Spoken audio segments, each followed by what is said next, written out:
Chris, Heath. we are going to flip a coin. Oh. We are going to flip a coin to decide how I'm going to feel this whole episode. Okay. Because you've produced a quarter, I see. Yes, a quarter. Heads, I am relatively docile, and we can start the episode of Mobius Tubes. This is episode 33 of Mobius Tubes. It sure is. Coming to you January 26th, 2020. I bring you this caveat. I'm going to flip a coin, and if it's heads, I'm gonna be so well mannered. We're gonna talk about the things I liked about The Witcher, and we can talk about all the fun games that are coming later in the year. Yeah. If I do tails, we're gonna go right out the gate. How Fire Emblem has ruined everything for me. Okay. And how Byleth makes me want to Byleth. And so let's get it going. I like this bit. I'm going to flip it really close to the microphone. Again, heads is nice, Heath. Tails is chaotic. Leaving it up evil, to Heath. the whims of fate. Here we go. Hopefully the microphone picked up that coin sound. It's heads. It's heads. Okay. So we're going to have a nice relaxed podcast today on Mobius Tubes, episode 33. Hey, everybody. Welcome to Mobius Tubes. I may or may not flip the coin an hour from now. Welcome, Chris. I'm glad to be here. God damn it. All right. You were really hoping for tails. All right. So I guess we'll just do a vanilla opening to the podcast episode then and talk about what we've been playing over the past 2 weeks, / watching, in your case. Right. Okay. Well, The Witcher's a good show. Okay, so you've actually... How much of Netflix's The Witcher show have you seen? No, I finished it, yeah. You watched all 8 episodes? Yeah. Okay. Yeah. So this is your very first time visiting the continent where The Witcher takes place. Yeah, they call it The Continent. Yeah, talk about generic. But, okay. But yeah, that's what it's called. Tell me what your thoughts are. My favorite moments were when the literal NPCs would be on camera, and you could tell that they were NPCs because there was this one guy who was recounting essentially a mission in which Geralt fights a sea monster. Yes. And the bard is there just yucking it up. And it felt like a GTA cutscene before your character enters the room. Yeah.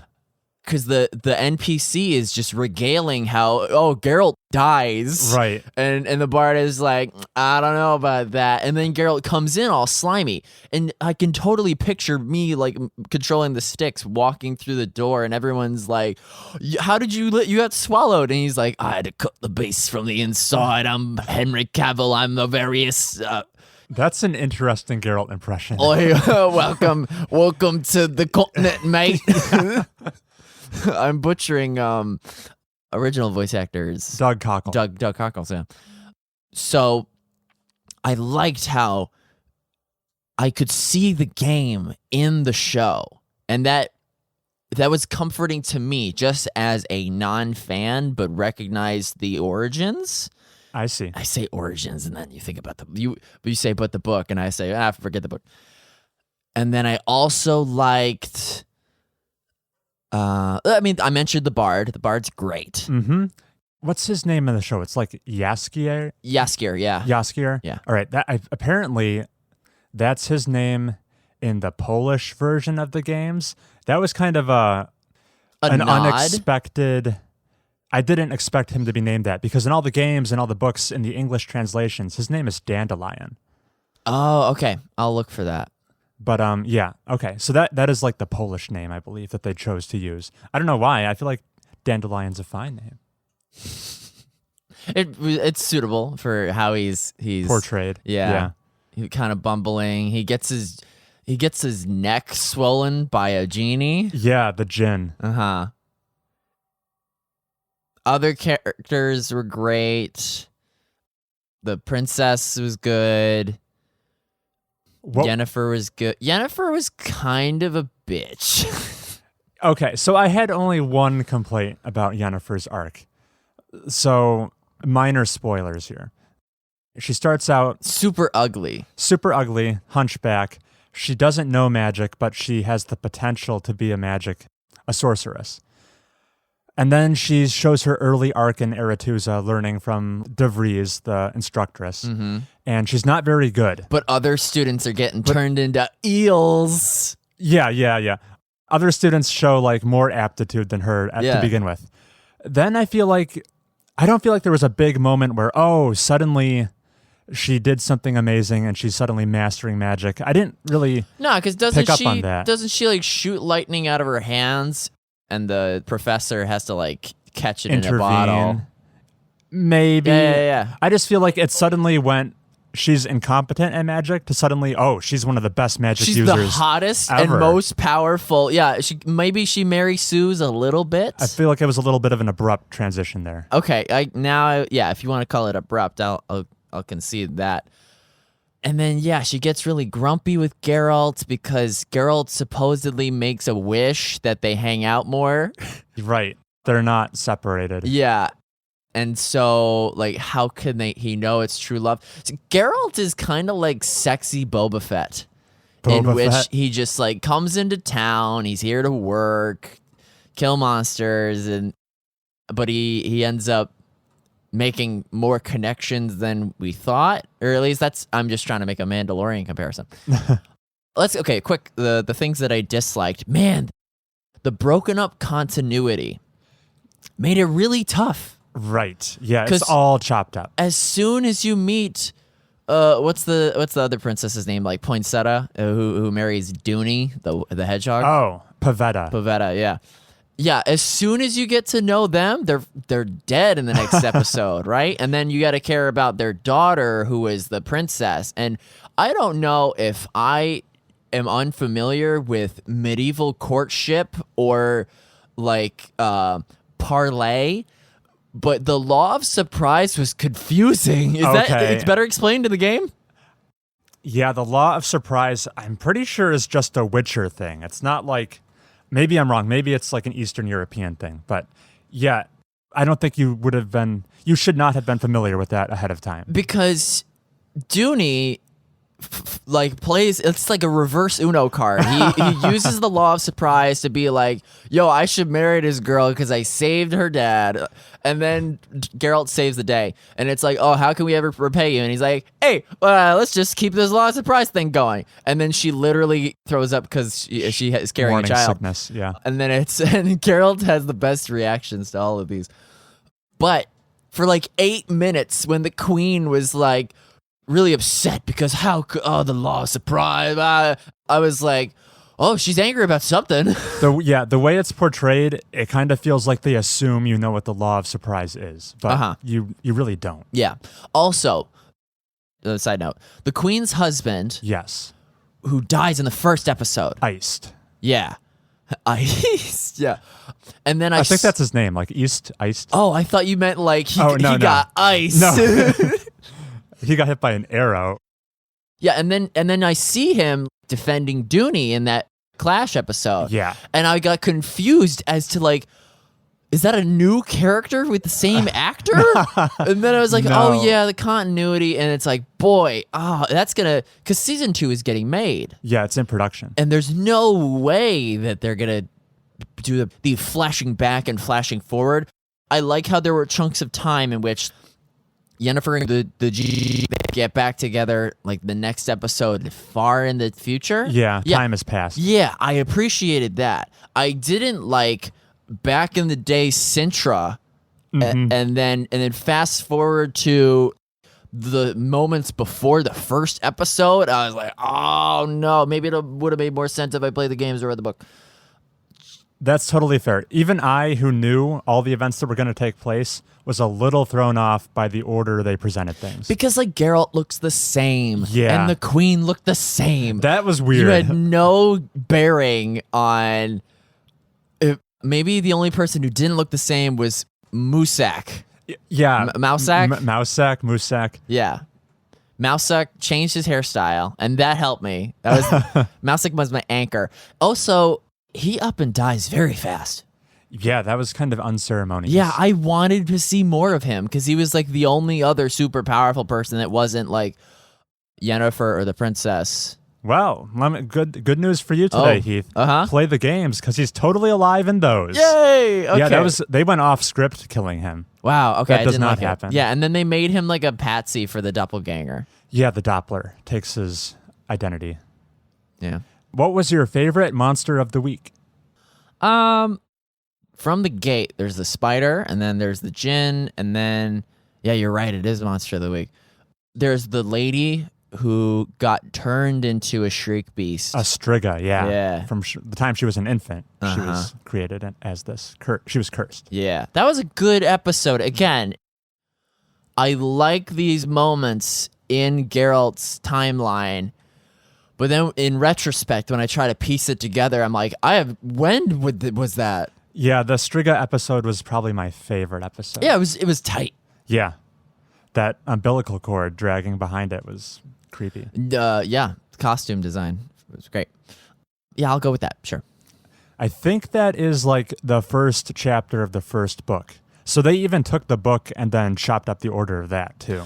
You can see the bookiness in the storylines, the way people will talk about their feelings and, you know, talking to the king on the bridge, being like, I hope this will work. And you know, it's very dialogue centered for an action series. Yeah. I feel like occasionally they did capture some of the witty banter and dialogue is like a very strong suit of Andrzej Sapkowski's writing style. And occasionally I feel like they captured it. My favorite was probably early on after Geralt met Yennefer for the first time, and he's like cleaning off in the tub. I feel like they had a very good rapport in that scene. Yeah. How lame was the quick elf arc, though? Up in the caves? Yeah, so Geralt and the Bard investigate a goat man, and then they get captured by the elves. Yeah. And you're supposed to be like, oh, these poor elves, because humans are kicking them off their land, right? Right, yeah, they were encroaching on the elves' land. Yeah, and then they get to live because Geralt spared the satyr guy? Yeah, maybe, yeah. And then it was briefly mentioned by like the Council of Mages. Right. How do you feel about how eager Geralt is not to kill the monsters that have like an element of intelligence to them? Or even like during the hunt for the dragon, there's that thing in the thicket that's like hungry, and then like the Sir Gallant Knight guy walks over and hacks it to pieces. Mm-hmm. And at the end of the scene, Geralt's like, if we fed it something, it would have left. Yeah, that's great. Is that like a calling card for Geralt? Like a hallmark of his character? He's, for a Witcher and a monster hunter, he's strangely sympathetic to monsters. Yeah. And there's some great references. There's some great consequences of that in the games at some point. Yeah. Freaking when Dooney gets revealed and the queen is like, Geralt, up and kill that guy. And he's like, no, he's just cursed. Yeah. I like that. I didn't think of the fact that his profession is like kill on sight, but not him. Right. Yeah, he's great. Any final thoughts on The Witcher? I mean, I'm going to play the games before season 2 comes out, so looking forward to getting to know some new characters and be like, if had you not told me, I'd be like, oh, this Dandelion guy is really similar. Yeah, they're one and the same. Mm-hmm. Very good. Wow. Yay. You've laid like the proper groundwork to get a lot out of the games. You basically read like books 1 and 2, which is like the most solid books in my opinion. Okay. Yeah, and if I liked books, I might have read them. Great. Okay. How about I tell us about what I've been up to? Sure. I've played very little in the way of video games the past 2 weeks. I don't really have a Red Dead update for you. I played like 2 or 3 more hours. Still in Chapter 3. Mm-hmm. Still just hanging out. I went on like a women's suffrage parade. And then there's also this like star-crossed lovers subplot being introduced.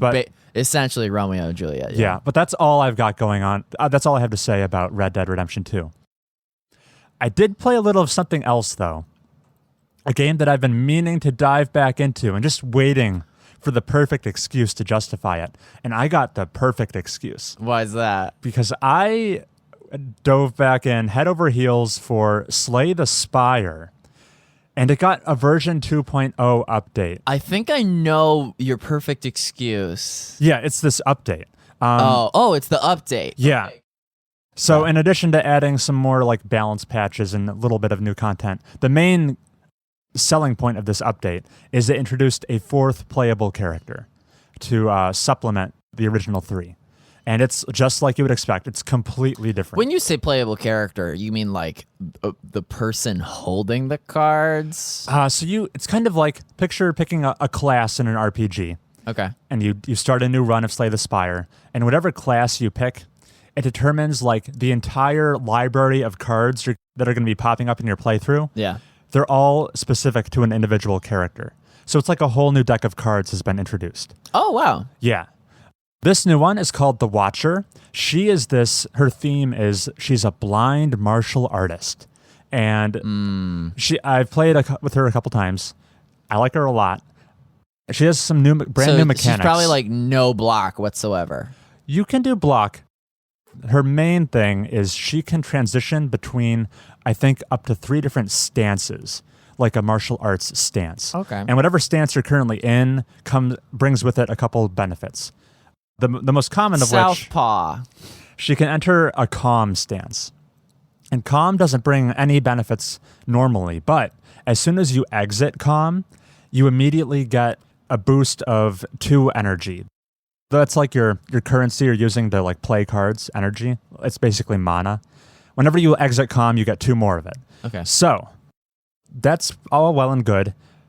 It's especially good if you go from calm to wrath. Because when you're in the wrath stance, all your damage output gets doubled.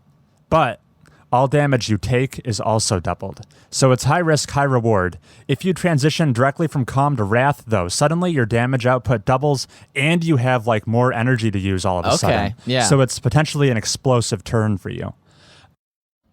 So I could envision someone making a constructed deck that's all about constantly exiting and entering calm so that you like constantly have like a surplus of energy. Yeah. I didn't make my deck around that. Instead, I made it so I had all sorts of like defensive, passive buffs when I was in calm. I was constantly getting like 21 block every turn I was in calm. Wow. So I was just turtling and hunkering down in calm for like the majority of the match. Yeah, what's this character's name? The Watcher. Okay. And she's blind. Yeah. I would be biding my time, waiting for that key moment so I've just been like waiting around, getting big block. And now I transition to Wrath, and basically most of my matches would end with enemies. I've just been like chipping down the health a little bit, and then I finish it off in one turn as I wait for the big Wrath turn. You chip it down to a 1 Wrath scenario. Yeah, so that Wrath would be able to finish it off. Right. Further complementing the strategy, she introduces this other mechanic called Retain, where certain cards, when you draw them, it'll have this keyword on it that says Retain, and that basically means you don't have to discard it at the end of your turn. Okay. So you're just accruing this collection of tools that you're waiting for the most opportune moment to employ them, which is basically when I would enter into Wrath and then dump all this cool retained cards I've held on to. It's even better when some of those retained cards, they have an ability where they just, for every turn you hold on to it, it just gets better and better. Okay. So you're basically like building up this monster card. You're going to drop like down. Fine wine. Yeah, like fine wine. One card, the damage it dealt increases by 5 every turn you hold on to it. And then you pair that with doubling your damage output in Wrath, and suddenly it could be potentially like a 1-hit KO card. So she's very cool. She has this third stance, which I didn't even play around with. At first, I was like, what is this terminology? When I saw this card that says, if you collect 10 mantra, you enter divinity. I was like, what? Am I playing a religion here? What is going on? You can make things up now. So apparently divinity is like the best of both worlds for these stances, because as soon as you enter divinity, you gain 3 energy instead of 2 like in calm, and your damage output is tripled instead of doubled like in Wrath. And there's no penalty. You don't take more damage.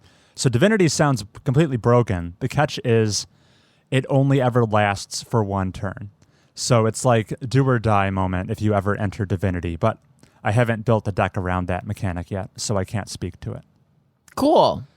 And yeah, so basically there's... Slay the Spire continues to be great. Continues to have lots of things to play around with. I don't have like a clear winner for which character is my favorite. Normally in this kind of game, I would. Maybe... Well, there's only 4. There's only 4. And like maybe... I like them all so much. Yeah, you like them all so much because each of them are viable.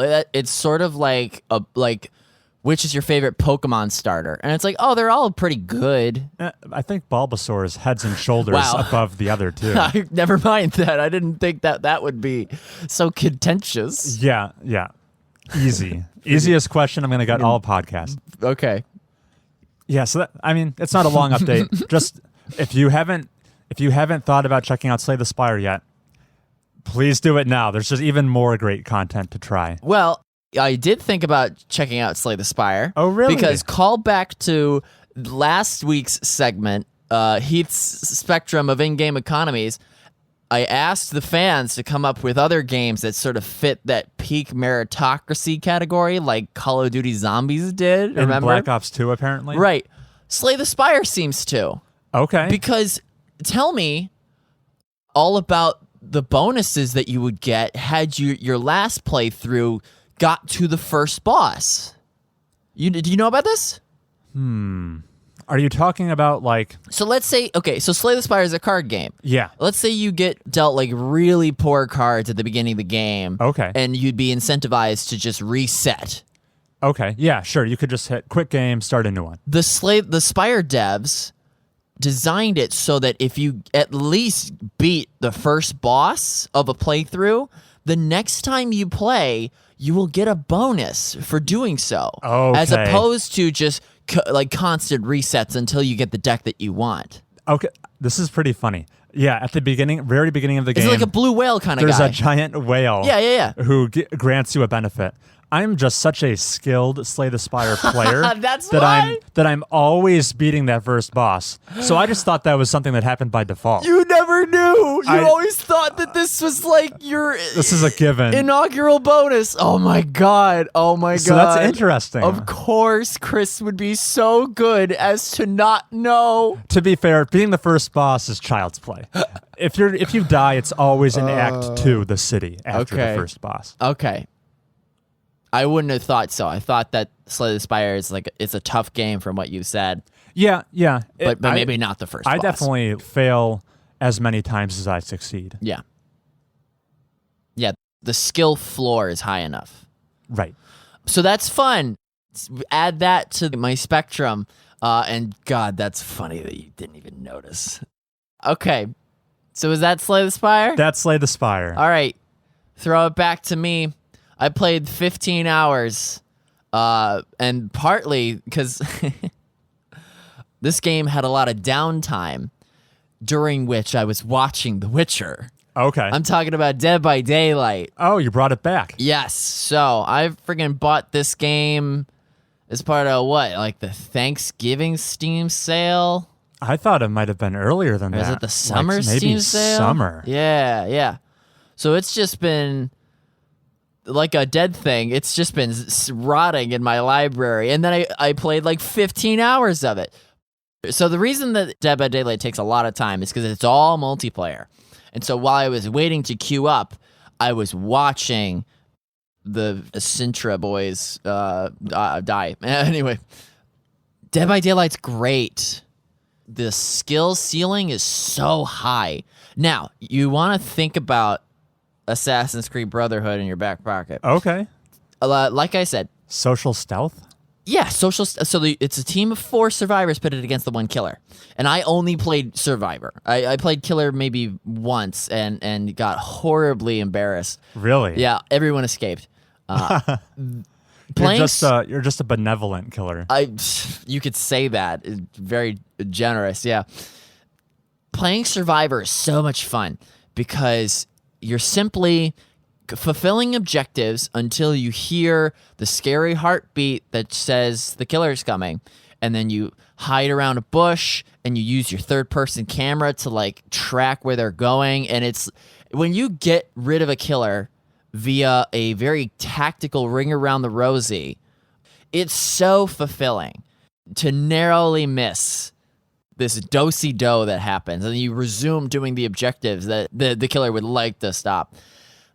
It's great. And then when you get in a chase, it's also pretty fun, because when you're sprinting, the killer can see your footprints, basically. But then if you go into like a crawl and you sneak around this trash can, and the killer just keeps on running because they think that you went up the ramp or whatever, then it's like the best evasion. It's so much fun because they're lost in the woods, essentially. The killers themselves, they're all unique. There will be the one guy with a chainsaw that can rush you down if you're, God forbid, you're just running in a straight line. Okay. There's like the clown that can throw bombs of gas at you, which is really tough if you're trying to kite them around corners, because then he can like just put a dead end, and if you inhale it, you get like vision problems. The Demogorgon from Stranger Things. Oh, it's actually the Demogorgon? Yes. Whoa. When he hits you, your y-axis inverts.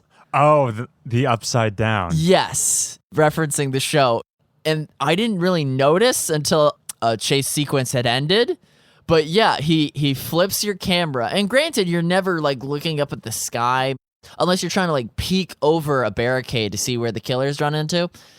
I had a great time playing against the Demogorgon. That's such a funny mechanic. Yeah. And so the survivor, let's talk about the points now. Okay. Because you're trying to escape.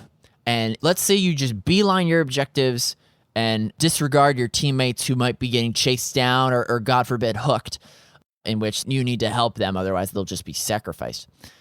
If you beeline the exit, you get far fewer points than if you were bold enough to rescue your teammate, altruistic enough to try to heal the ones that have been injured.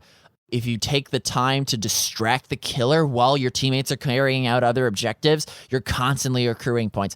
I did a great job of completing 2 generators of the 5, and I kept the Demogorgon chase for that one thing for like a couple minutes, which is crazy because the music is ramping up, and I got like 19,000 points when my teammates escaped. I actually died, but I got so many points from how I acted.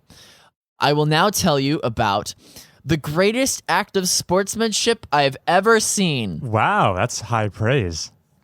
The killer successfully killed a guy who had a friend who chose to exit the lobby when his friend died, leaving me alone. So it's 4 teammates, and you know how in like Call of Duty, if a player gets disconnected or leaves the lobby, they'll just substitute in someone else, to like finish the few minutes of the match. Dead by Daylight games, there is no replacement of survivors. If someone disconnects, it's down to 3.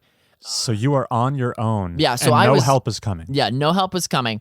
So I was trying to see if I could last, but the killer spots me and starts rapidly crouching as a sign of good faith. Okay. Because he knows my team abandoned me. I too start rapidly crouching in turn. The killer motions for me to finish completing the repairing of the generators, which will allow me to exit.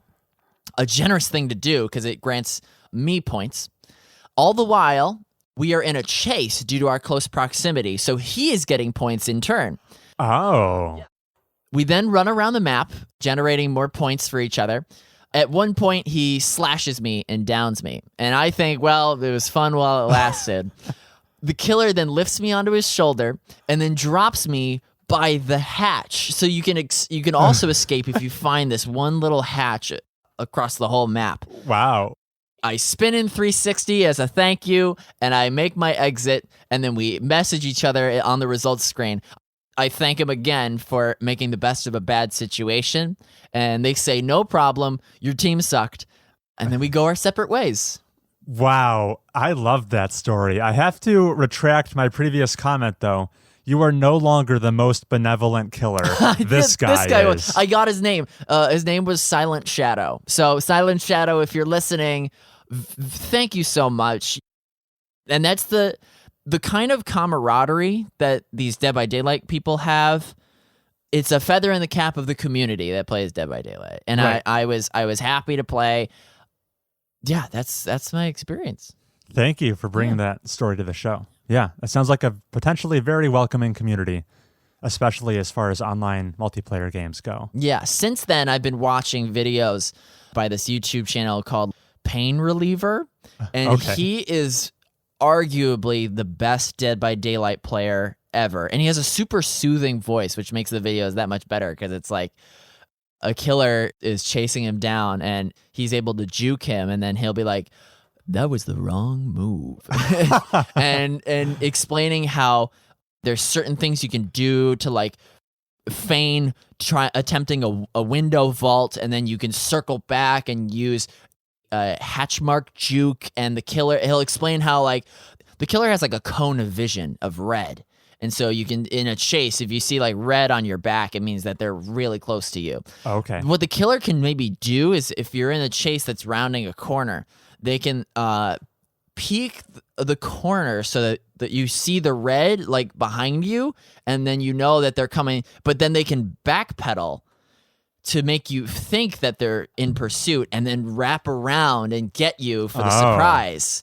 And so he was aware of the killer's tendency to do this and was able to subvert the killer's actions. And it's like, wow, the skill ceiling is so high.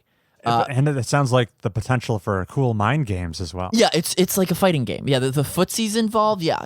And this isn't putting me off. I want to be able to better pallet loop and press the advantage when I know that my teammates are being chased, because every second counts in that game. So that's great. Yeah. That's great. Very cool. It's not Assassin's Creed Brotherhood, though. Oh, okay. Assassin's Creed Brotherhood, I've narrowed it down now. Both of these are social stealth games. Mm-hmm. Dead by Daylight is different because as soon as you get spotted, it's a life or death situation. Yeah. In Assassin's Creed Brotherhood, let's say you make the wrong move and you sprint around your corner, and the radar tells you that your target is in the vicinity and likely saw you sprint. So they're probably like locking onto you and making sure to keep their distance. You could just walk back around the corner and just casually strut out, pretending to be an AI, and they'd be none the wiser, arguably. So I like the social science games that allow you to be in plain sight. I think that allows for much more strategy than just like how tightly you wrap around this tree in a chase sequence with the killer. I think Assassin's Creed, granted, there's also chase sequences in Assassin's Creed if you botch it and you just like run across the rooftops. But my favorite thing is that lying in plain sight deception. So I'm happy I narrowed that down. Very good. Sounds like astute observations to me. Thanks, Chris. All right. That was everything I did in my week. Did you cover everything you wanted to hit on? That's all I played and watched. So gotcha. let's move on to take a break. Yeah. When we come back, we'll flip the coin and see what happens. Okay.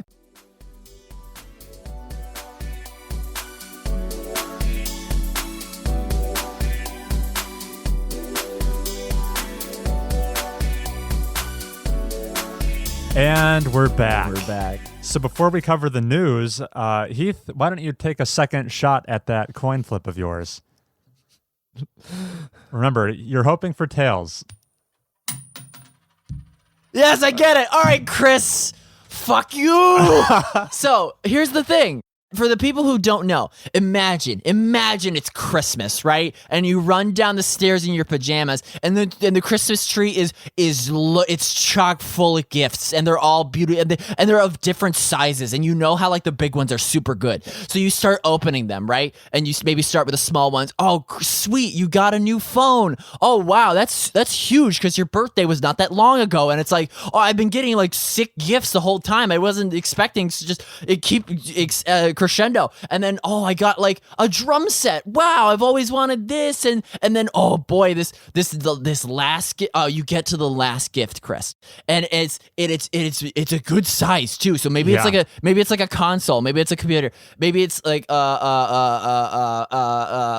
do girls want? Oh, maybe it's like a nice doll. I don't know. Maybe it's a new dog. Yeah, in a box. Yeah. Yeah. And you open the last gift in anticipation. You saved it for last because you thought it was going to be the best. And you open it, Chris, and it's a lamp for your room. Yeah. You have some pretty cool lamp decor in your room. That's besides the point. Okay.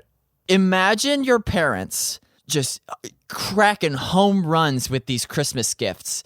And then the final one is just one that they picked out for you, and it's similar to I don't know. So my point being is Byleth got announced for the 5th DLC character for Smash. And this, I know it's not Sakurai's fault because Nintendo chose these out the gate back in like 2018. And I know Smash is a Japanese game. All of the DLC characters, aside from Banjo, have been Japanese. Yeah. And I've liked some of the characters from the DLC. Joker is great. Joker's great.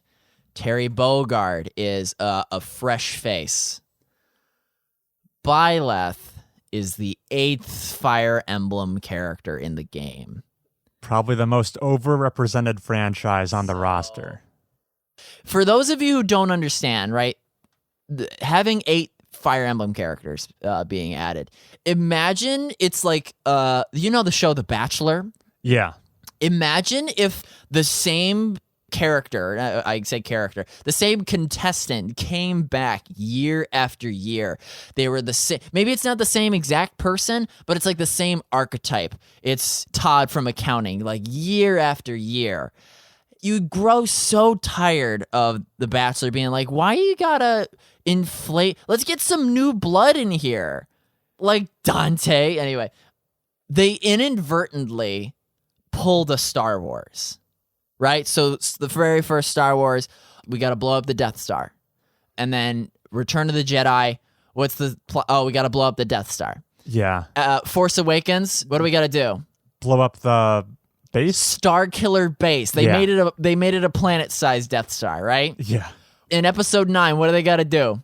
I don't actually know. Why don't you They got to me? blow up the Star Destroyers, which are each equipped with a Death Star laser. Oh. It's the same plot.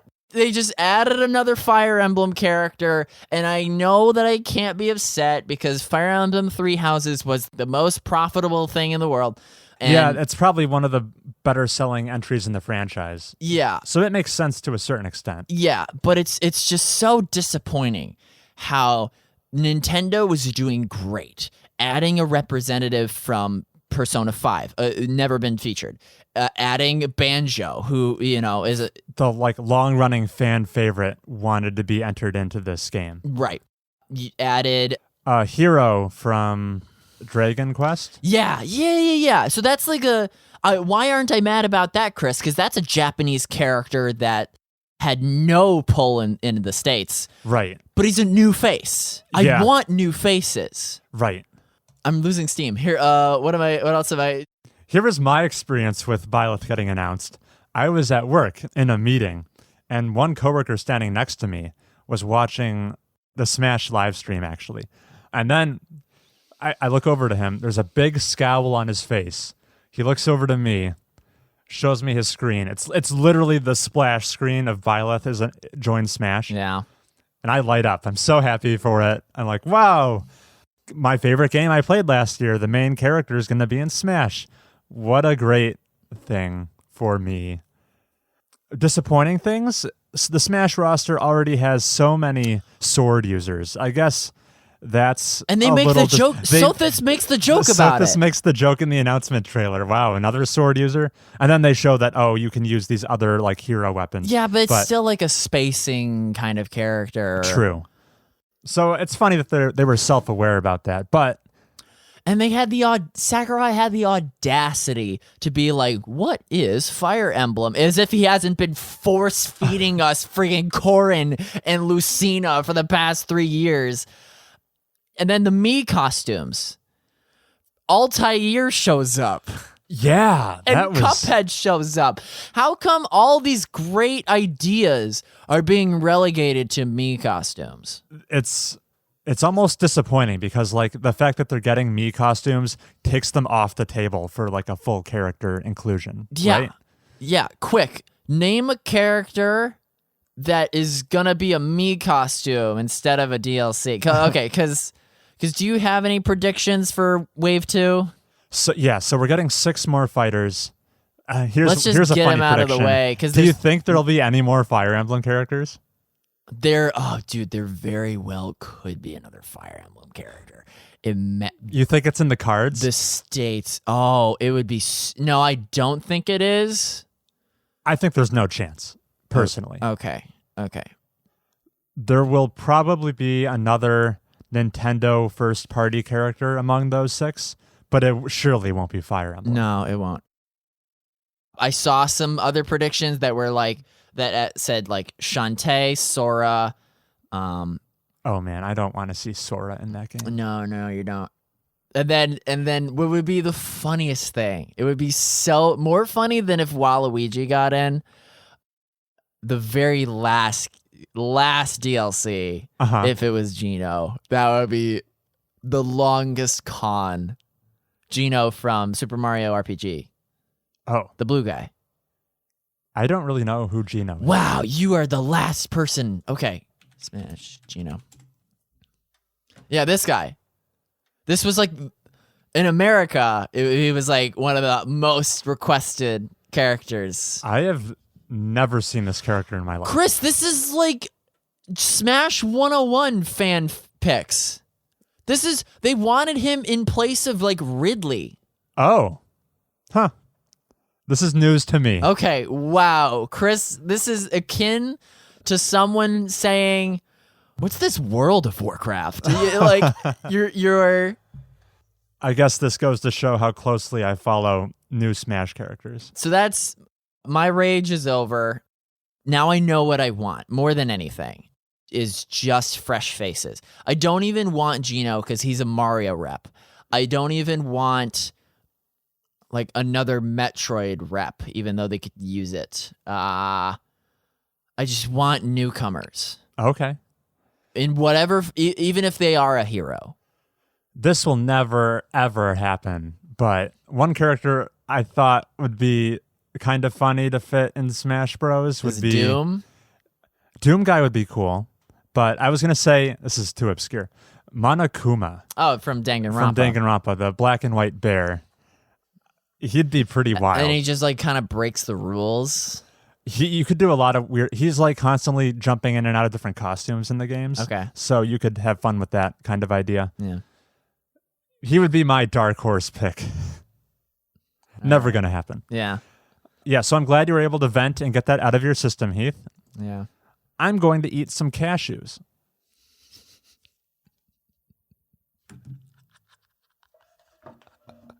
I'm going to the gym after this. Yeah. Okay. Yeah, we've been going for 50 minutes, so do not let your macros fall behind. Can you chomp into the mic real quick? There it is.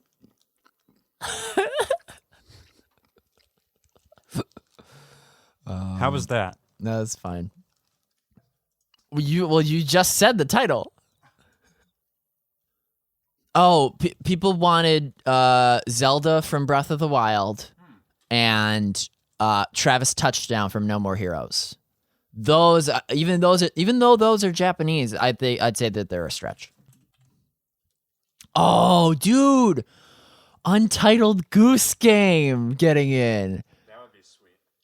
What would be his splash text of like he honks into battle, steals the competition because he's always taking things? Yeah. Okay. Maybe something mischievous. I love that.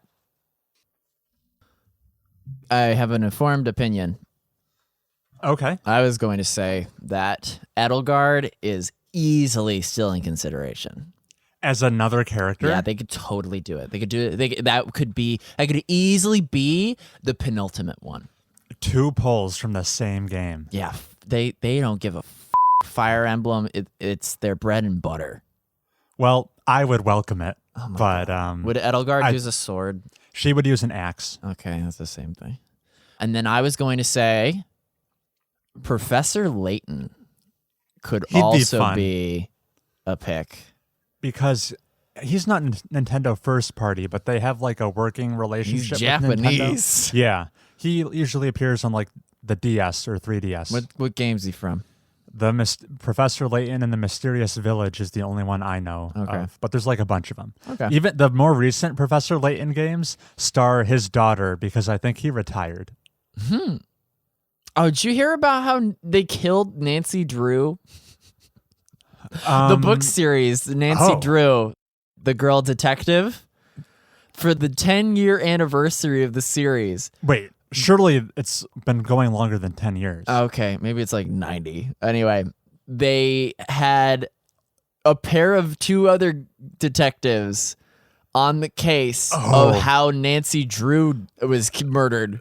Damn. And it's like, wow, way to celebrate this great female detective character by killing her and having two men figure out how she died. Yeah, everything came full circle. What a celebration. And I'm not even entertaining the thought that, of course, she's still alive. Yeah. But what a cash grab. Yeah. And not even that much cash to be made. Speaking of important fictional deaths, did you hear Mr. Peanut died? Yeah, Mr. Peanut died. Just announced by the company, right? Yeah. Like, where was he? Was he just in a room somewhere in the company on the 13th floor or something? No, they probably did not crowdsourcing, but what am I thinking of? Like a field test of what am I talking of? When you bring in volunteers and then you gauge their appeal for focus testing? Focus. Thank you. Yeah, focus testing. They probably focus tested Mr. Peanut in like a variety of different outfits or art styles. And maybe I could dig maybe like a flat matte version of Mr. Peanut if they treated it like sort of like the 2D animation you might see in Inside Out. You remember that Disney movie? I never saw it. Okay, it was good. Okay. I'm thinking of when those characters go into the what is it even called? They start degenerating. In art styles. This is actually something you might want to look up. The characters go because it's all in your mind, right? They go into like the tunnel of abstract thought and they start being decomposed into different art styles like cubism, and then they go down into like 2D, and then they just become like a line or then shapes and colors. And during one of those sequences, I think that there was a redemptive art style for Mr. Peanut. But I think the focus testers must have said, this character has no appeal in modern day. And then they iced him. I iced him. Yeah. Do you think if we could scour Peanut headquarters, we could find a chart somewhere that shows if Mr. Peanut dies, sales go up this much? Do you think that chart exists somewhere in the building? I think, and they're probably workshopping. I don't think they're going to go with a Miss Peanut, but they're some other mascot because they need to have something. And part of what would sell the new character is the ripple of popularity that caused by the death of the old. Imagine you or a loved one dying on the same day as Mr. Peanut and just having your death being overshadowed by this unlikable character. Yeah, he's barely even a character. Yeah. All right. That's enough of a tangent, I think. Yeah, what were we talking about before that? No, confirm Mr. Peanut for Smash. Yeah, bring him in. Bring him back from the grave. Okay, I have a segment for you, Heath. Cool. You're going to need to put on your thinking cap. This is the news portion proper. Yes.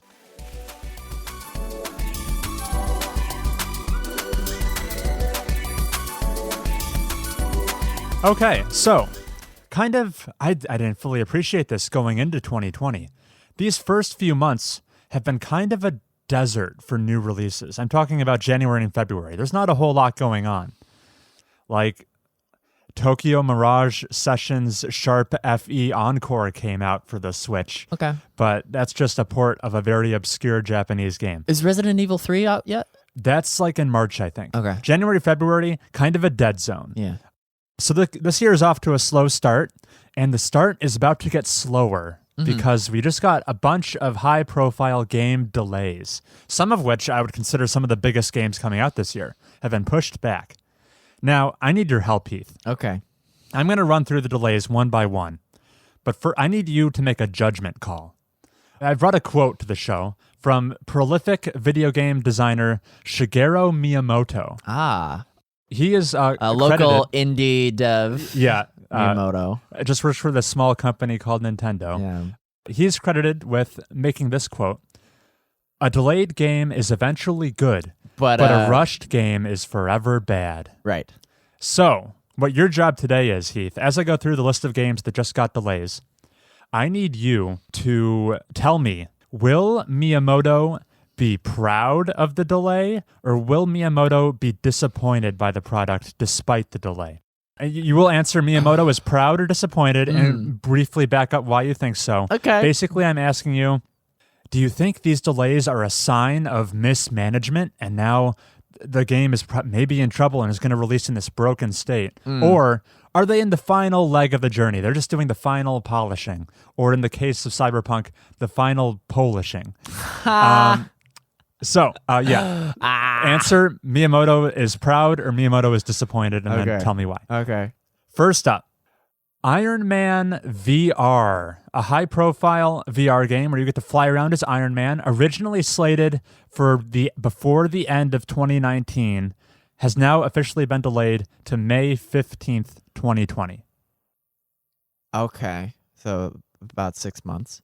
Yeah, it was like on one of Sony's like PlayStation videos. They were the ones promoting this game. Okay, and all I have to go on is the duration by which it was delayed and where it ended up and the game itself. Yeah, that's about it. Okay, I'm going to say disappointed because it's a VR game. It is. Right. So I would say it's a lot more difficult to hide your imperfections in a VR game as opposed to a level narrative-based traditional game. Okay. What kind of imperfections are you picturing? I'm thinking like boundary issues. Oh, and like you're supposed to be able to fly over this entire skyline, but there's this invisible wall? Yes. I think that they probably delayed it because of the development challenges of having a VR game. And this is more than like a Astrobot level of undertaking. Because this is a Marvel property. Yeah. And I'm just on my experience, maybe Miyamoto would be disappointed by the end product in spite of the delay. Yeah, because delays are there to like help finish the game and make it better. So had it not been delayed, it would probably be in even worse shape. But you're thinking it's still going to be rough when it comes out. Yeah. Where my head immediately went to is VR can make people nauseous. Flying around as Iron Man sounds like it could be nauseating. Yeah, to my recall, there are few VR games that have the smoothness to not make even the most nauseated people be comfortable. I said that weird. There's such a bevy of issues that could be affecting this VR game to a greater extent than, we want to improve the dungeon randomness. Gotcha. You know what I'm trying to say? I think so. Okay. All right. Now, next up, a bigger one here. We have the Final Fantasy VII Remake, originally coming out right around the corner on March 3rd. Just got a small delay, just a bump. It's now coming out a month later on April 10th. What do you make of that? No, he approves. Okay. Miyamoto would approve because what do I think of it? I think that they're just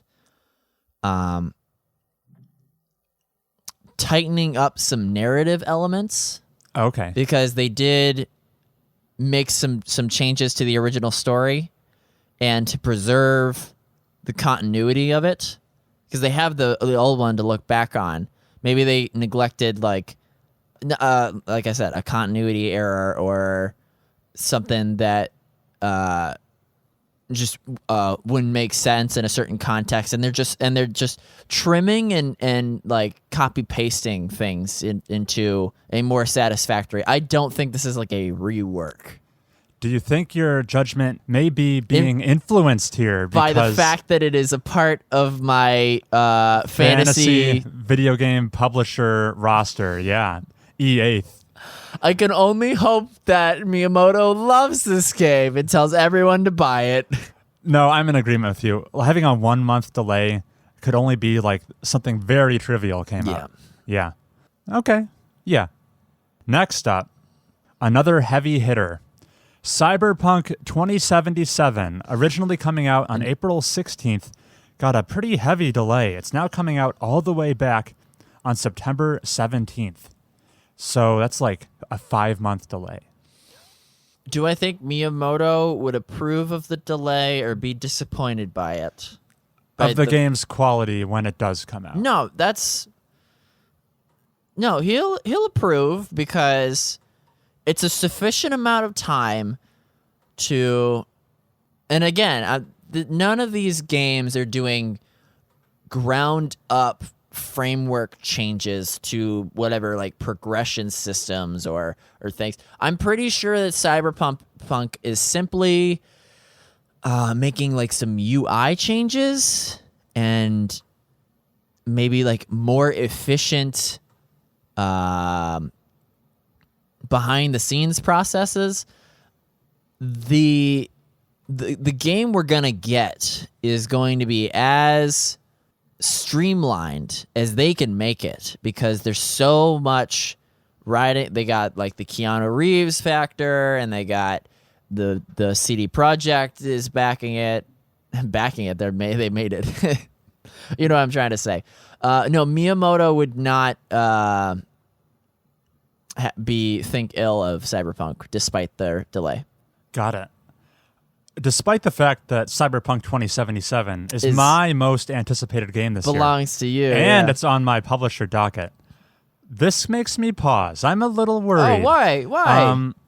So along with the announcement of the delay, they said the team's going to be crunching kind of throughout this delay period. Oh, it's a death march, yeah. It's a death march.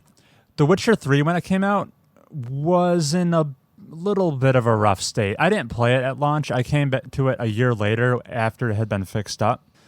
But if this game was a little iffy when it came out, that would be keeping with CD Projekt Red's track record. You want to, on the other hand, Cyberpunk 2077, it's a teaser trailer for the very first time. Guess when that came out? What year did we get teased on Cyberpunk? Oh, ages ago. It was probably January 2019. You think that's when we first heard about this? Is before we see anything. This is just like cinematic trailer. We're making this game at some point. I'll give you a hint. It was before Witcher 3 came out. Oh my God, what? Ooh. Do you know this video? It's like a woman kneeling on the street. There's like blood on her face. There's like this dystopian police officer pointing a gun at her. Oh, I don't know what that. I don't remember seeing that. But wait, did this come out before Undertale? Yes. Oh my God! The original Cyberpunk like teaser trailer 2014 came January of 2013. Oh my God! Before this current gen consoles came out. So I am passing you in high school. Yeah. Before e-commerce class. This trailer drops. Wait. Fall of 2013? January. It has been 7 years. Oh my God. So before we even enrolled in e-commerce. Yeah. Cyberpunk was announced in the works. Here's a funny fact for you. In the time it has taken Cyberpunk to come out, 3 John Wick movies have come out because they feature Keanu Reeves. John Wick wasn't, we call it like the John Wick guy is in Cyberpunk. Yeah. He wasn't the John Wick guy when it was announced. He was just, he was still Matrix Man. So it's taken a while. What's another 5 months at this point? Oh, that gives me pause. That gives you pause? Yeah. So that's where I'm coming from. Funny. Okay, that's enough fun with that one. Marvel's The Avengers, another Square Enix game, got another beefy delay, originally coming May 15th. Oh, so now Iron Man VR is coming out the day Avengers was supposed to come out. Do you think they were like, this Iron Man VR game is going to make headlines, we better push this back? I don't think that's what happened. Nah. But now Avengers is coming out September 4th. Okay. How do you feel about that one? That's the third-person hero switching, almost like disaster response, almost kinda. like a Destiny-like game where it's all really? Multiplayer, right? It's like an always online game, shared world. Oh, maybe you queue up with your party. You grind for loot. I think that's what this game is. Yeah, it definitely gives people pause when they hear that. And it was delayed 6 months. I think about 4 months, from May to September. I mean, Miyamoto would. Maybe he would be like, guys, just release it as is. Okay, it's not going to be getting any better anyway. Who gives a shit? Okay. Miyamoto is apathetic towards the Avengers. Yeah. He's just like, you wait any longer and you're going to be in such a dead zone in which like Infinity War came out so long ago and Black Widow series isn't out yet. You need to, you're striking while the iron is lukewarm. You don't want to wait until it's ice cold. They are striking when the iron is lukewarm. Yeah. Good way of putting that. All right, last one. This one's a little weird. Dying Light 2. Wait, that got canceled. Delayed indefinitely. Delayed indefinitely is the yeah. term we're looking for. Okay. It had a release window of spring 2020, not a hard date. But yeah, it has now been delayed indefinitely. No new release date on that. What do you think Miyamoto would say about that? So this game, it's being made by Techland. It's the first-person parkour zombie game. Fast zombies. Maybe he just says rush it. Rush it. Oh, like the zombies. Maybe Miyamoto would not favor the kind of delay that indefinitely. Yeah, I think maybe because imagine that this thing stays in the oven for like 2 years, and it's like, hey everybody. Yo, that Dying Light game that got delayed in 2020 is coming out in February. Get excited and forgive me for panning this franchise.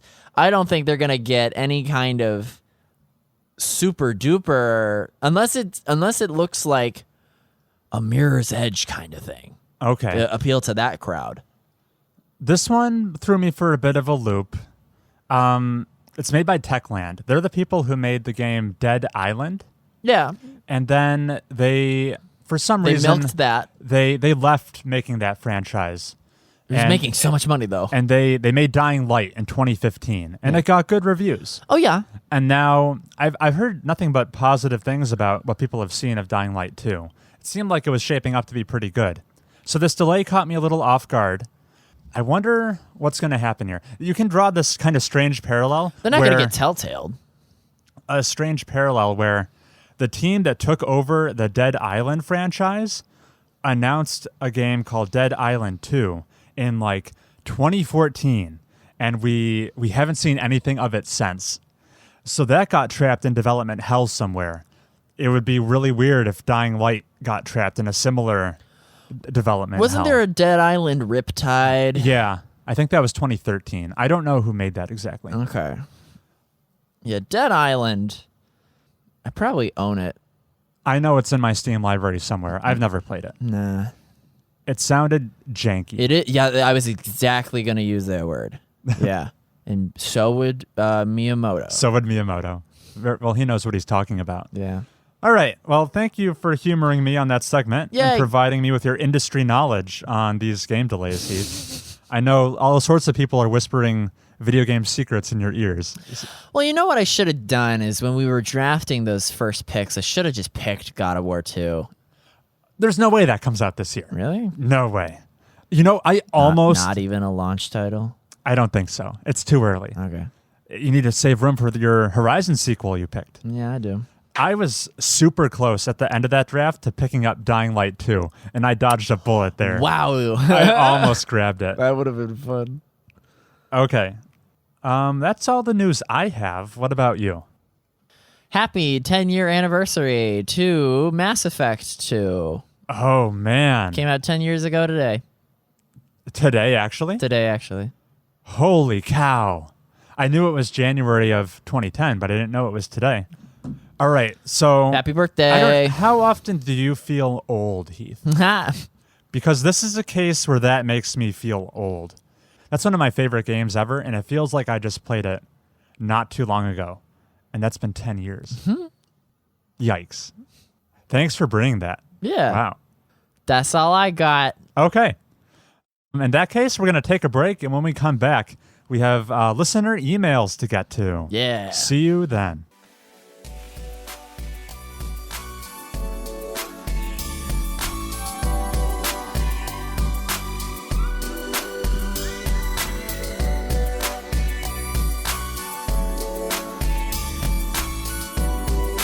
And we're back. Hey.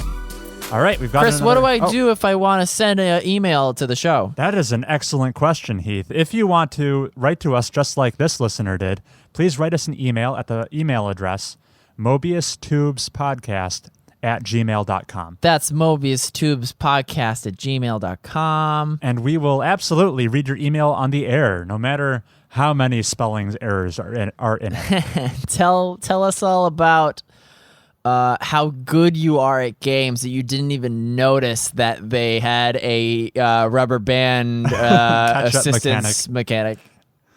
Okay. I really like this email, actually. This is my favorite one in a while. Hello, Chris and Heath. This is my first email to you guys. He says he loves how we evolved our music segments, like the guessing game and also our transition music and stuff like that. Getting into the question. I was curious how you thought AI/machine learning would affect gaming in the future. So far, AI has been used in numerous games such as chess and Go, for the big ones. But they are starting to become more mainstream for video games too. I read an article about a top-ranked Go player that retired, saying that there is no use in playing professionally anymore since AI will always be better. How do you think AI will affect gaming as AI becomes more powerful and more prolific? So much research is being poured into AI right now that I don't see the trend stopping. Thanks for making such a wonderful podcast. Also, since some of the other emails have said Team Chris, I'll be a Team Heath to show him some love.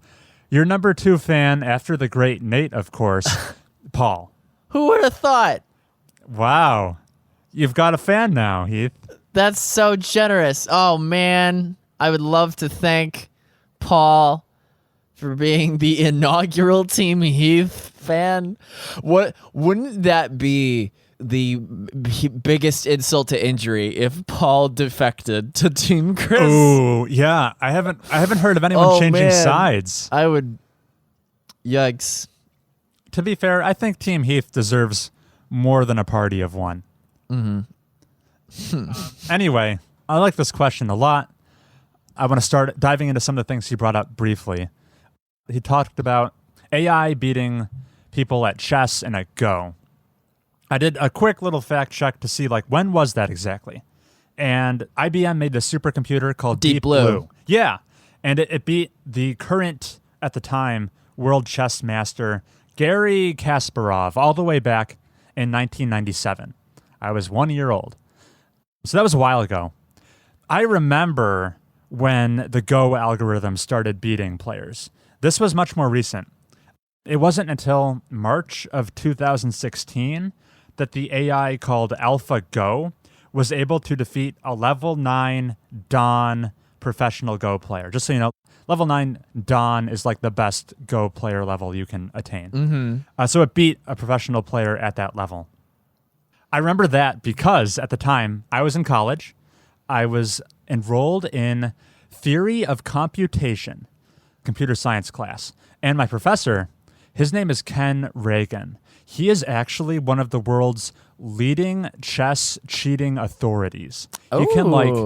he can examine games and the plays that are made and come to a decision about whether someone was like consulting AI to like help them win. Oh. And whenever I would go to his office hours, he'd be like, Chris, got another case from Russia this morning. Those Yeah. And then like on the wall, there was a big picture of him, his face on the cover of Chess Monthly magazine. So this guy, fun. he knows chess. And there was one lecture, he was late coming to class, and he eventually showed up. He was like, guys, I was busy putting cuffs on this Argentinian chess lord. book 'em, boys. Yeah. No, he said he was up late watching the Go algorithm beat the Go player, the level 9 Dawn player. He was watching it live. So that was like a big deal.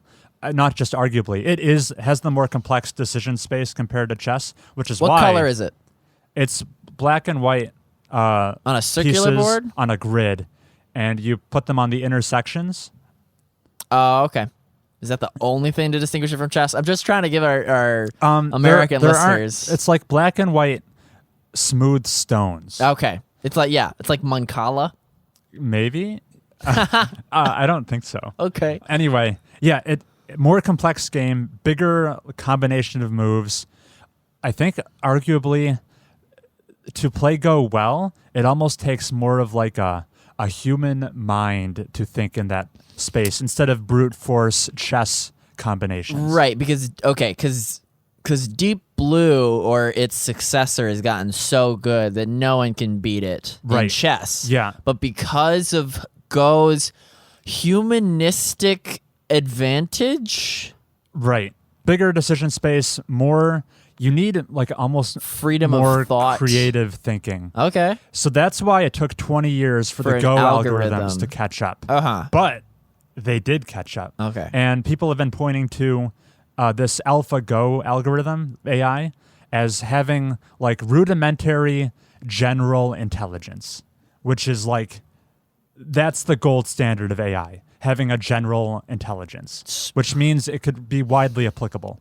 The algorithms under the hood of AlphaGo are less specialized than like Deep Blue was, if that makes sense. Yeah, I'm just trying to think of what general intelligence is. Like, can it tell me that the mitochondria is the powerhouse of the cell? It means your intelligence could be widely applicable. Like, if someone is... Like a traffic system? This is kind of the intelligence you see in humans. So if someone is great at the SAT... maybe they're great at Sudoku too. Okay. Well, if you were making an AI that was great at the SAT, it would likely suck at Sudoku. Oh. It would be hyper specialized. Oh. Well, this one is kind of a generalist. Yeah, you could lift it and put it, like I said, in a traffic system or something. And into multiple contexts, and it would perform well. That's so crazy to think about. And then machine learning is the process. So, hey, let's lift it into... what's a game full of bugs? Let's put it in Mass Effect Andromeda and fix it for your Mass Effect series. Yeah, so there's two ways we could think about this. Do you want to talk about like the esports scene first and how this could affect them? Sure. Yeah, we'll start there. Yeah. How popular would a game between the top human players versus your would-be Watsons be? I wonder, like, how close are they to perfecting AI for like a League of Legends or a Dota? I have no idea. I don't have any facts to back this up. I assume Dota is a more complex game than Go because it's team-based. It's team-based. So there's... And are you barring the AIs from communicating their inputs to each other? No, they could probably be able to do that. No, I mean just in competition. I would assume that would be too steep of a handicap if they were working in isolation, because the humans can talk to each other. Yeah, but here's my argument. Would you allow an AI team of League players? Can we just do League? Because what does Dota look like again? It looks like League of Legends. Yeah, okay, thank you. That's the worst question. Imagine if an AI team of League or Dota players had access to like cooldown timers down to the second, or like all the metadata you could ever want. I think that would be too unfair an advantage if like the top lane player knew how much gold the bottom lane player would generate from a thing that the top lane player couldn't even see. I'd say that's too unfair. Okay. I think that's not a good assessment of how, because like let's say that AI team won, then you could say, oh well, of course if they could just read each other's inputs, okay, it might as well be one machine. Do you agree with that? You wouldn't let one player control all 5 characters simultaneously. I feel like they would do much worse.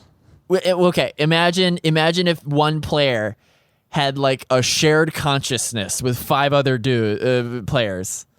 I feel like on the hyper high level teams, that's effectively the case, probably. Okay, maybe I just don't know enough. Anyway, where did you want this conversation to go? Do you think there's merit to that? The email Paul wrote in and said there's this one professional Go player who's retired because he said, it's kind of a solved game at this point.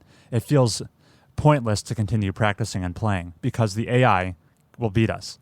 Do you think there's merit to that statement, or do you think that guy's incorrect in his assessment? This is strictly talking for player versus player competition and not like speed runs, right? What do you mean by speed runs? Well, you know how such and such got to like the last level of Pac-Man or whatever. Okay, yeah, we're talking about like competitive head-to-head games. Mm-hmm. What are my thoughts on current players throwing in the towel, knowing that an AI will beat them within the next 5 years? Yeah, and saying like, oh well, our heyday is limited, I guess. Right. What are my thoughts on it? I don't think if I was in his shoes, I would necessarily share his opinion, just because it seems like you're conflating 2 different competitions entirely. Just like being the best Go player in the world, even though you can't beat an AI, is still a huge accomplishment that you should be respected for. No, because you could be the best crossing guard in the world, but if every intersection is dotted with traffic lights that do your job better, why am I thinking like traffic related analogies? Or like, what about Usain Bolt? Okay, fastest guy alive. I can never reach the speed of light. I better throw in the towel. Okay, that's a much better. Yeah, it is meritus. Is that how you say it? Having merit. Oh, okay, having merit. Meritic. To be the fastest person in the world, despite your limitations. Yeah, you're literally comparing yourself to a non-human standard. Okay, I think we can agree. Despite AI advances, there will still be. It's sufficient to pursue certain milestones. Yeah. Okay. Sounds like we have common ground there. Yeah. So yeah, even if League of Legends becomes a solved game because of AI, I mean, chess competitions haven't disappeared, right? Right. They still go on. Yeah. Although, I think, maybe I'm making this up, I feel like cheating is more rampant now. Like people sneaking over to the bathroom to check their phone, which can crunch the numbers for them quickly. And generate like the winning moves. Safest turns you could take, yeah. Yeah, because now you have a device in your pocket that can solve chess for you. Which or wear is crazy. an earwig or something. Yeah. But yeah, so maybe cheating goes up in League of Legends. I don't think that would be the case because it's like a real-time game. You can't like quickly do a fact check unless you're like somehow you sneaked in cheating software to like mod your computer or something. Right. Oh, didn't somebody use an aimbot in a live Call of Duty format? Probably. Yeah. So maybe cheating goes up because of AI, But let's transition to the like single player experiences. What effects do you think advances for fighting games in and stuff? artificial intelligence and machine learning? No, fighting games is still like head to head. I'm talking about like Red Dead Redemption 2. How could that be improved? Oh, well, I mean, what are AI's current uses in games like that? Aside from like environment, the enemies you face. Yeah, and the squirrels that run away. Yeah. Yeah, okay. So, I mean, obviously those will get better. Better how exactly? Machine learning. More lifelike or not the mechanics of how. Like what will be the end result of this is now a better game? Because I can tell you where my head went. Where? So a thing that has been a balancing act throughout video games has been how difficult do we make these games? And the ideal is a player stays in like the flow state. And you know what flow is. It's like the best feeling in the world. It's where your ability is constantly advancing at the same rate the challenge is advancing. Mm-hmm. So you're never overwhelmed, but never understimulated. You're always at like peak engagement. And, you know, games, you just pick an arbitrary easy, medium, hard, and just hope your best guess is close to your flow state. I feel like maybe with better artificial intelligence. Now, this has existed for games for a while, having a dynamic difficulty. It happens behind the scenes in most games, actually, even though they don't tell you. An example that comes to mind, I think in like most games, when you're on the verge of death and your health bar is at the final sliver, that final sliver of health actually represents more of your health than the visual indicator would indicate. Oh, yeah. So that it feels like you scrape by the skin of your teeth, even though there was like this healthy buffer you weren't aware of in terms of your remaining health. Mm-hmm. So that's like a very rudimentary example of jiggering with the difficulty to make you have a better experience. I feel like if with better AI, the games might be able to, on the fly, adjust your experience to keep you in the flow state for as much of the time as possible, whether it's dynamically adjusting, like these enemies were flanking you before and you really suffered from it, but maybe now they do a different tactic that isn't quite as punishing. Or they do so obviously, so you ought to recognize it before you fall into that trap. Yeah, maybe choreograph it more. Maybe just like they crest the top of the hill and be like, oh, look, they're trying to flank you. Okay, I get that. Or maybe like elements of AI trying to bluff you or do something like weird mind games only humans kind of do to each other. Mm-hmm.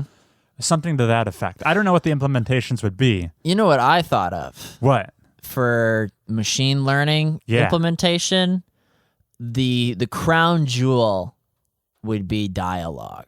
My head went there too. If you can write a script that will let a character be able to communicate with the player dynamically and be able to, I'm not talking just voice acting or nothing. Yeah. But be able to refer to things that have happened.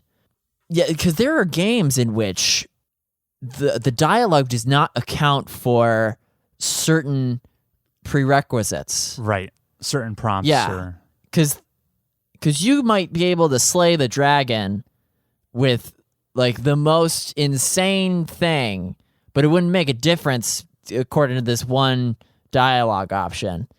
But maybe machine learning would be able to recognize like, oh, you got by the skin of your teeth kind of thing. Mm-hmm. And just change the intonation. That's the crown jewel, as I put it. If you can write a script that can do that, you could sway so many people that are like, oh, video games, they don't have any heart to them. Yeah. It's just canned responses and pre-recorded dialogue. Although I am trying to replace the writers, which might be my undoing. Well, no, because you need to still populate the world with the plot and the events that go on. Mm-hmm. Even if you're not getting as nitty-gritty in the dialogue, you still need to shape the world around it. Right. I'm just saying that if you could make a script that can write a conversation that doesn't just feel like a Mad Lib fill in the blank. Right. That has tons of value. Yeah. Because I can I can ask you a question about anything right now. Yeah, do it. We can have a do conversation about it. Do it. Do it. Ask me a question about anything. Yeah. Yeah. Are you a morning person or a night person? Oh boy, I love showering using while I'm asleep. Okay. So I'm just imagining this dream scenario where I'm playing Red Dead Redemption 2, going on one of my many lengthy horse rides, getting monologued to by my companion riding next to me. Yeah. Maybe I don't care about what he's saying, and I could interrupt him and ask him something else that's more relevant to my interests. Ooh. And he talks to me about it. Yeah, or maybe he gets like upset that you keep interrupting him, and then you accidentally trample a rabbit, or he accidentally tramples a rabbit, and he's like, "Oh, goddamn!" As I was saying, Yeah. I mean, I've seen just like the barest hints of this in games like God of War 2018, where as you're paddling around in your boat, you're the head guy who's on your waist. Yeah. He's delivering dialogue to you. But then if you beach and land on your boat, he'll stop talking and he'll be like, "Oh, we'll pick up with this later." And then the next time in your boat, he like does a quick recount about what you were talking about. Oh, okay. And then picks up where he left off. Yeah. But you can do that.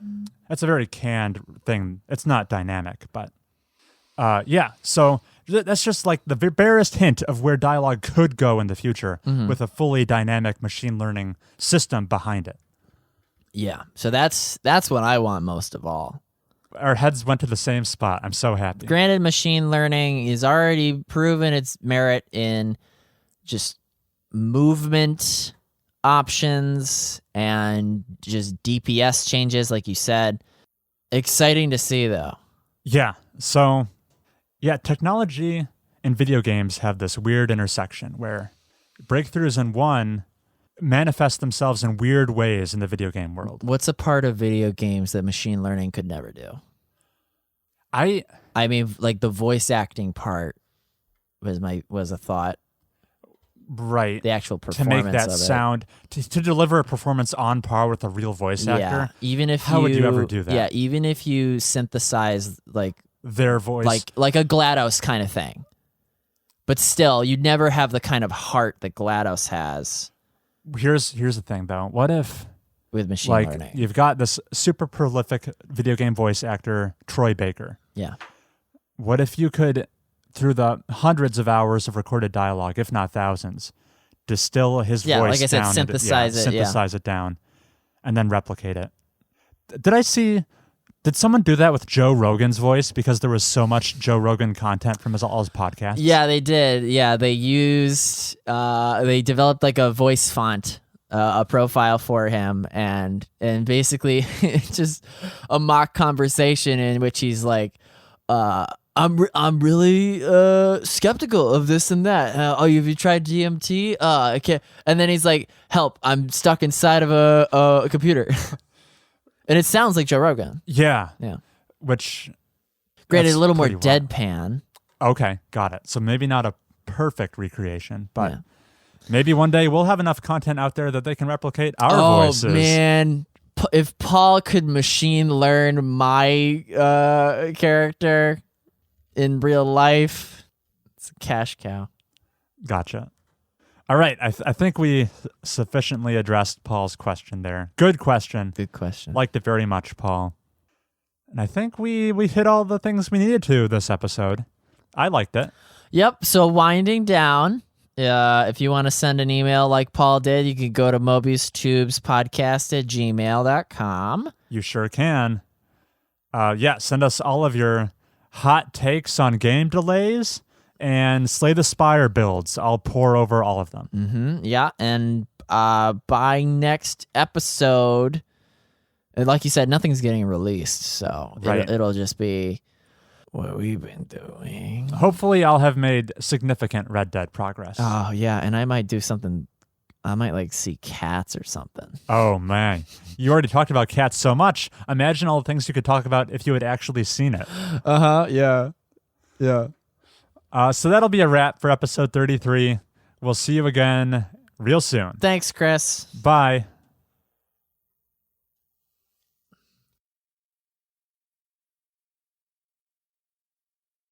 Oh, listener, you're still around. Okay. Heath, this is the first time I've noticed that large cardboard box over there in your basement. Oh, yeah? Yeah, it's pretty roomy in there. I say we go head on in. What do you say? Sure. Maybe there's decor in there. It's been conspicuously and it's big enough for us to walk right in, Narnia style. All right, let's go in. All right. Yeah, it's spacious in here. You can lie down and relax. You could. So now that we're in the cardboard corner, let's talk about a board game for a little while. Uh-huh. This could become a recurring segment. Well, this is a test run. Because we've played, I was going to say that we've played more board games than video games, but that's not true. That's not true. But to doubt our enthusiasm for board games would be foolhardy. We're big board game players too. And this is a small outlet for us to quickly discuss board games, which are like an adjacent interest to video games. Oh, yeah. And maybe we can plug some that we think are worth checking out for those of you who maybe have not heard of these games.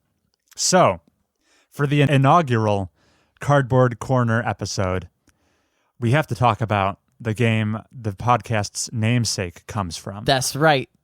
So today we'll be briefly talking about Cosmic Encounter, a game of negotiation and alliances, conquest, bluffing. By default, it's for 3 to 5 players. Mm-hmm. You probably want 4 or more if you're actually going to play the game. Mm-hmm. So it's an older game, actually. Probably older than most of the games we're going to bring to this segment. First came out all the way back in 1977. What? Yeah. Oh, well, okay, but it was probably like a proto... It has been in and out of print over the past 4 decades. I'm just saying that it might have lacked like negotiates and flares and artifacts. I have a feeling if we went back in time, it would be surprisingly similar to the one we are familiar with. All right. Heath and I have played the 2008 Fantasy Flight version, which is the one that is currently in print. Yeah. So the Mobius Tubes is a card in the game. That's where we got the name from. This was the first game I introduced when I first hosted a game night for the very first time, way back 6 years ago. This was the game I brought out, and it was one we played heavily back then. What are your earliest Cosmic Encounter memories, Heath? My memories are the fun hijinks that happen when the different alien races start to clash against each other. I know that my first time playing, I didn't do very well. So in my efforts to try to colonize the universe and put my ships on other people's solar systems, planets, I ended up losing very many ships to the warp, is what it's called. Yes, you've got 20 ships to start, but as you lose encounters, they will go to the warp. Right, and you can earn ships back by defending yourself. Yeah, you can help someone else defend, and as a reward, you can get your ships out of the warp. Yeah, but not very many, especially if the majority of your fleet is in the gutter. Right, it's a slow process. Right, unless you draw the Mobius Tubes card, and I neglected to realize, because there's certain phases of the game. There's like the deployment phase, and the alliance phase, when you start inviting everybody, and then the actual encounter itself. I thought that because Mobius Tube says that it ought to be played during the regroup. Right. The very start of your turn. But it needs to be your turn, precisely. Your turn, yeah. So I foolishly laid down a Mobius Tubes like 4 turns early. Okay. Expecting to get all my ships back. And so I had to put it back in my hand and limp through some very difficult late game battles. The next time I played, I got the Masochist. Okay, yeah. So this is one of the next games. The asymmetrical alien powers. Everyone gets a different one at the start of the game. Right. And you were the Masochist. Yeah, so some of the alien powers are fun, in which you can switch the attack cards that you and your opponent play. Yeah. You can earn ships back from the warp. You can be, there's one called the Dictator, where you actually choose who has encounters with whom, instead of it being left up to the Destiny deck. Wow, that's that. So they're all pretty fundamentally game changing. Yeah, they all break the game in very big and different ways. Yeah. So the Masochist wants to lose all their ships. That is a unique win condition for the Masochist. They win if they're all on the warp. And so from my playstyle, the first time of the game, I could easily have won had I had that race. But that was just a funny coincidence that after the game I play after I do very poorly, I get the fun win condition. There's a heavy dose of irony there. Right. So that's what I think of when I play Cosmic Encounter. You also had a fun memory in which, because each time it's your turn, you can attack at most twice. Right. With the exception of this one alien that allowed you to attack as many times as you wanted. Okay. And we have a mutual friend that put that to the test. Yes, the alien race called the Machine can have as many encounters as he wants, provided he has the cards for it. And that damn near shelved the game indefinitely. Yeah, because it turned the game into... He had no chance of winning, but he just kept going. This game that should be no more than 90 minutes max became like a 3-hour affair. Right. Which, this is a perfect transition into one of my major complaints with Cosmic Encounter, is the level at which it is an inconsistent gameplay experience. If you sit down to a game, most of the time you're going to fall in that 60 to 90 minute sweet spots. But you can get some games that seemingly never end. And you also get some games where Lady Luck is just shafting you at every turn. To say there's no strategy in Cosmic Encounter would be deceptive, but there's a heavy element of playing to the table, and if people just aren't liking what you're doing, you can find yourself without a lot of agency. These are my complaints with the game. But the biggest feather in the cap of Cosmic Encounter, for me anyway, is that it consistently cranks out memorable moments. Now, when you're in the heat of things, the moment may not always be memorable for fun or enjoyable reasons. Yeah, infamous reasons. But probably more so than any other game we bring to game night, Cosmic Encounter consistently comes up with the stories of, do you remember when that game happened? And this totally weird edge case comes up that leads to a big laugh. And yeah, just case in point, the most recent game we played, which I would not consider among the best games we've played. One of the players at the table, because of the ridiculousness we found ourselves in, mainly because of the combination of alien powers that were at the table, some of them were like hard countering other ones. Mm-hmm. One of the players made the comment, this was the most fun he'd ever had playing Cosmic Encounter. And then 20 minutes later, I think he said this was the worst game of Cosmic Encounter he had ever experienced. So it's a game of high highs and low lows. Uh-huh. So if you go into it wanting a deep, cerebral experience, you're going to be woefully disappointed. Personally, I find myself gravitating towards more of the games where you try to eke out as much efficiency out of every one of your turns as you can. Right. And it's like building an engine. That is very much not the Cosmic Encounter experience. It's a game of laughs. You can't take it too seriously. If that sounds like it's up your alley, though. You say that you can't take it too seriously, but then it also has gameplay functions that would appeal to some of the hardest core board game players. Okay. What are you getting at there? Just like the mind games of how strong of an attack are you willing to spend, and keep away options. You don't want to maybe ally with someone who has the propensity to gain tremendous benefits from being your ally. I think there's enough diplomacy involved to make it necessary to have like a prerequisite. I'm not, because you said it's not the game for efficiencies, but it's still like a pretty advanced board game. Yeah, I would not put it at the bare introductory level of board game. It's definitely a step above that. The core skeleton of the rules, I can teach to someone in 5 minutes or less. Yeah. It's not super complex. I can tell you right now. You see who you're attacking. Both of you invite other people at the table to help your side win. and then you both play a card with a number on it. The higher total wins. I'm just appealing to the new player who might be frozen by the embarrassment of, oh, do I negotiate here? Would it be foolish to, especially when you have a alien that is able to switch the cards or make new rules, basically. Yeah, well, the core system is very approachable. The complexity comes from all the interactions that are happening between flare cards and the alien powers. You almost always get a weird edge case where you're not exactly sure what you are supposed to do. But that said, I think it's not the worst game to introduce yourself to more modern board games with. It depends on your group. If your group of friends is a bunch of wheelers and dealers who like to cut deals with each other or lie to each other's face, this is a strong candidate that would be up your alley for a board game. Okay. Yeah, that's a good way of putting it. Yeah. Personally, I'm in the mood to play Cosmic Encounter like once or twice a year. That's where it's at for me. So I don't personally give it my highest praise, but with those caveats, I would recommend it to a certain type of player. Yeah.